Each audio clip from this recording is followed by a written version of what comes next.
Okay, so this next video is on capillaries. Here we go. Capillaries are the smallest blood vessels. They are microscopic connections between arteries and veins. They're literally microscopic.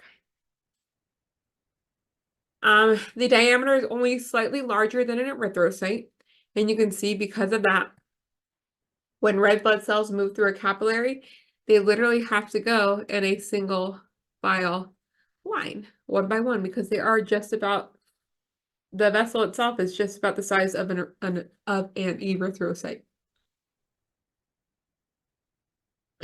And so for most of them, their walls consist solely of a tunica intima, so just that endothelial layer, because there needs to be fast diffusion of oxygen nutrients. So you'll see here on this diagram, oxygen is being delivered or carried out to the body cells. Nutrients are being carried out to the body cells.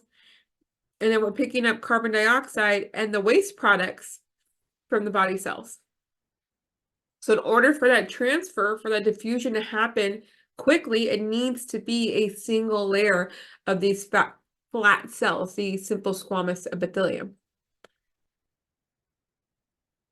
which is otherwise known as the endothelium if we're talking about the inside of that vessel. So again, single layer of endothelial cells, simple squamous epithelium, and this allows for that really fast diffusion of oxygen and nutrients, as well as the picking up and diffusion of carbon dioxide and the waste products that we need to pick up from the cells to get rid of it. Okay. And yeah, and you can even see this picture here. This is an actual micrograph of a capillary and the red blood cells moving through it, and you can see that they are literally moving in a single file line, and they need to move that way. If the vessel was much bigger and it allowed for the cells to crowd on top of each other, then you wouldn't get a rapid, efficient diffusion of nutrients and oxygen and the waste products as well, because they would be too jumbled up or crowded over each other that those things wouldn't be able to get through each other and through the wall of the vessel. So they need to be able to go in a single file line so that this diffusion happens a lot more efficiently. And so you need to know the different types of capillaries. So the capillaries are named, the types of capillaries are named for the permeability of the vessel wall. So first of all, these are continuous capillaries. These are the least permeable and the ones that are most common body-wide. And they're the least permeable because the only kind of spaces or holes that you see in here are what are called the intercellular clefts. So each one of these is a cell, and I'll draw a little nucleus so you can tell that they are cells. Here's another cell. And so the spaces are only these intercellular clefts, these little spaces in between those cells. That's about as permeable as these are going to get. And not only do they have that, they do have a basement membrane. All epithelial tissue is going to have a basement membrane on the basal side. And so this is the least permeable. We find that a lot in skin where you're not going to want to lose a lot of water or moisture and things like that. And you don't want to let a lot of things through. You don't want to let bacteria to get through into the blood. And so you're going to find these a lot in your skin, your muscles, the lungs, and then your central nervous system. It's especially important to have continuous capillaries in the central nervous system because of that blood-brain barrier. You learned about this in Bio 32 review, that even at the blood-brain barrier, even though these continuous capillaries usually have those intercellular clefts, the blood-brain barrier will lack those clefts because you really cannot have a whole lot of substances moving between the blood and the central nervous system, because you learned about 32 that the brain is very, very sensitive to chemical changes. So not only do they have these continuous capillaries that do not have the intercellular clefts, but if you remember, they also have those neuroglial cells, I believe it's the astrocytes, that put their feet over the, or have these extensions that go over the vessel walls to create an extra layer of protection to create that blood-brain barrier. And they're also going to have tight junctions all around their perimeter so that there are no chemical changes. I swear I took a break and went and took an allergy pill. We'll see if it gets better. I don't know. We'll see. Okay. Next are the fenestrated capillaries. Fenestrated capillaries are a bit more permeable because they do have these fenestrations. So they're a bit more permeable because they do have these fenestrations. That's why they're called fenestrated capillaries. So they have these little holes here that look like little Swiss cheese holes throughout the endothelium. So fenestrated capillaries have these large fenestrations or pores that increase permeability. They occur in areas of active filtration, like in the kidneys, where we need to filter blood in order to make urine. We're taking out all the things that we want to excrete from the blood and excreting that through our urine. Or where we need to have a lot of absorption, like in the small intestine, we need to have these fenestrations so that we can absorb the nutrients from our food into the blood vessels that are at our small intestines, the capillaries. And so the fenestrations are like Swiss cheese, like holes that tunnel through these endothelial cells. And what's really, really interesting is that our digestive organs, like the small intestine, can actually increase the number of fenestrations during times of active absorption. So while you've just eaten a meal, we can increase the number of fenestrations in these capillaries so that we can absorb as much nutrients from the food that we eat as possible. And then the number of fenestrations will go down again after digestion is over. Digestion and absorption. The last type are sinusoid capillaries. These are going to have huge holes. These are the most permeable, and they occur in limited locations. You're going to find them in the liver, bone marrow, and the spleen. All these places make sense. The liver we talked about is involved in making blood proteins. So we need to be able to take the proteins that the liver makes and put them into the bloodstream. Those fenestrations that we saw on the fenestrated capillaries, those are way too small. Even though it says large fenestrations, those fenestrations are too small for a whole protein to fit through. That's why we don't usually find whole protein in our urine because those fenestrations are much too small. So the liver has these sinusoid capillaries that will allow large proteins to go through and enter the bloodstream, like our fibrinogen, like albumin, like our immunoglobulins and other globulins. Those all can be placed into the bloodstream because of these sinusoid capillaries. The red bone marrow, it's making our blood cells all day long. So we have red blood cells that are being made, white blood cells that are being made, megakaryocytes for the platelets that are being made. And so we need to be able to put whole cells from the red bone marrow into the bloodstream. And so we need these sinusoid capillaries, which with these large gaping holes, so that whole cells can then fit into the bloodstream. And the spleen, as you know, is for recycling our red blood cells. So we need to be able to transport those dead or dying red blood cells to the spleen so that they can break them down and recycle them. So these are places that need these large holes so that we can transport proteins or whole bloods to and from the bloodstream.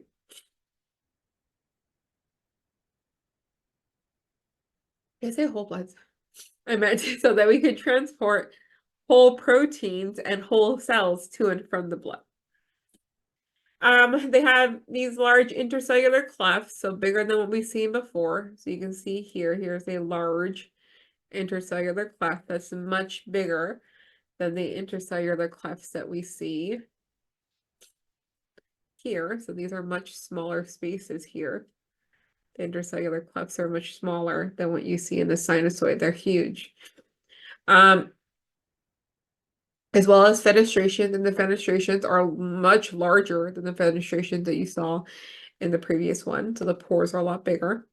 They have incomplete basement membrane. So you see that the basement membrane is a light blue here, almost translucent blue here. Is incomplete. There are spaces that are missing to allow for that movement of the whole cells or proteins to and from the blood. They have irregularly shaped or very large lumens, and again, it's for that same purpose. So it allows large molecules like large proteins and cells to pass through. And then what's really cool is that macrophages that are in, um, if they're in the bloodstream, they would be monocytes, but either one of those, they can actually they can put their extensions out and grab whatever prey is in their environment and pull it back in, which is pretty cool. Now, types of capillary beds.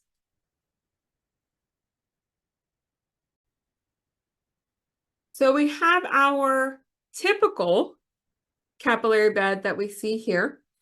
And how a typical capillary works, or a typical capillary bed works, is that you have what's called a terminal arteriole. So here's our arteriole. Remember, the arterioles are the smallest of our arteries. They're called resistance vessels as well because they can dilate in order to, or constrict and decrease their diameter in order to increase resistance to blood flow and allow blood to bypass certain areas, or they can vasodilate to decrease resistance to blood flow and make it a lot easier for blood to get into a certain area. So this is how a typical capillary bed works. So with this one, the arteriole is dilated. Okay, it's nice and relaxed, and that will allow for a good blood flow. And the arteriole will come into what's called a terminal arteriole, which is basically like the end of the artery kind of pathway that'll eventually become a capillary here. But the terminal arteriole will then lead to a capillary bed. The blood can flow into the capillary bed.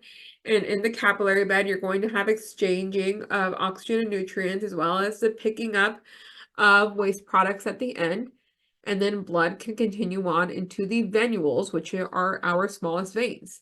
Okay, so we go from arteries to capillaries and then venules and back to the heart. Now, if this were, let's say this is a capillary bed of the kidneys, and we are currently in a fight or flight response, our sympathetic nervous system has just been activated. And so what can happen is that these arterioles will get constricted, most likely due to the influx of epinephrine and norepinephrine is going to cause that vasoconstriction. And when it vasoconstricts, that means that it's going to have a higher resistance to blood flow. So blood flow through this area is going to be a lot harder because it's like that skinny straw. So blood flow is going to be a lot more difficult. And blood flow is not going to be allowed to then enter that capillary bed, and it's going to bypass it. Okay, so during times of a fight or flight response, we can we can constrict our blood vessels so that we decrease the diameter, and so then we bypass blood flow. Okay.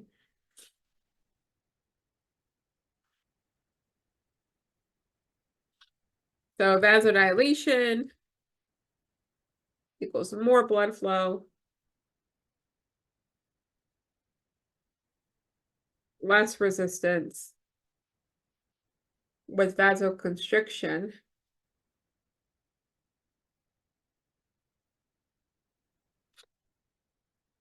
less blood flow,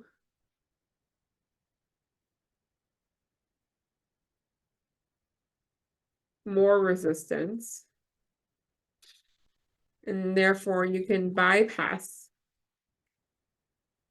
certain areas. That's how a typical capillary bed works. However, we do have other specialized capillary beds throughout the body. This type of capillary bed here uses what are called precapillary sphincters. So here you have these precapillary sphincters. Okay, and what happens with precapillary sphincters is that they will contract if it is a time in which we don't need a lot of blood flow through this area. And maybe we do need some blood flow, so maybe we don't want to cut off blood flow completely to that area, but it doesn't need as much during that time.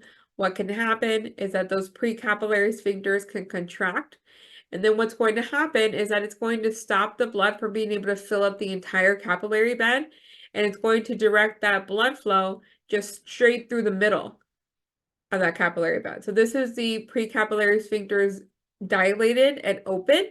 So blood flows through the entire capillary bed, but then they can constrict or contract, and now they are just going through what's called the meta-arterial or or the thoroughfare channel, whatever you want to call it, but it's just a vascular shunt. Okay, it's going to shunt that blood through just the mid portion of that capillary bed. So it doesn't fill up the entire capillary bed, it just flows straight through. Okay, so this is a specialized capillary bed.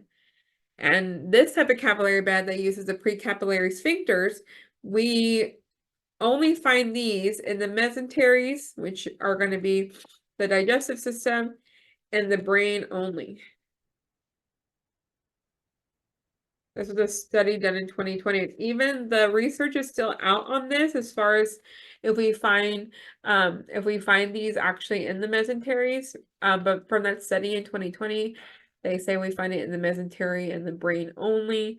This is fairly new research, only 4 years ago, so this is still debated. But this is where we think we should be able to find these type of capillary beds in the mesenteries and in the brain as well.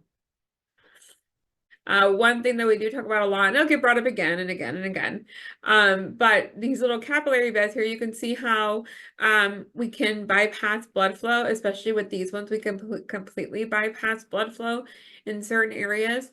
So this is why it's really, really important that you do not try to take on a really big, extraneous physical activity before doing some training. So one big example is that, and I may have mentioned this already before, is that you should not wake up one day and say, you know what, I'm gonna run a marathon if you haven't properly trained for it.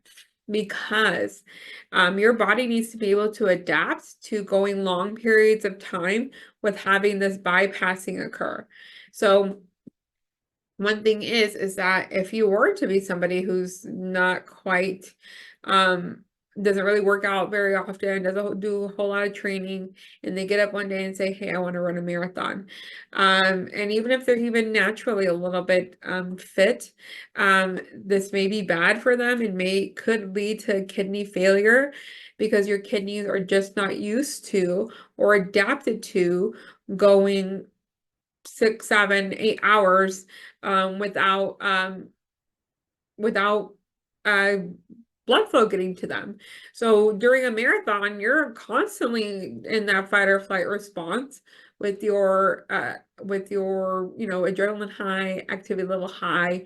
You're going to have that sympathetic activation being overpowering during that time. So you're going hours and hours and hours without blood flow to the kidneys, or at least that much.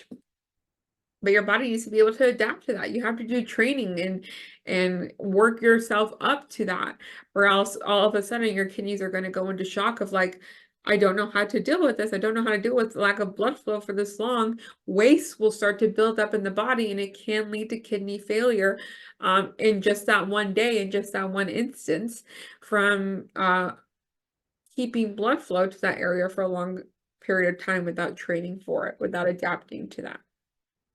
Okay.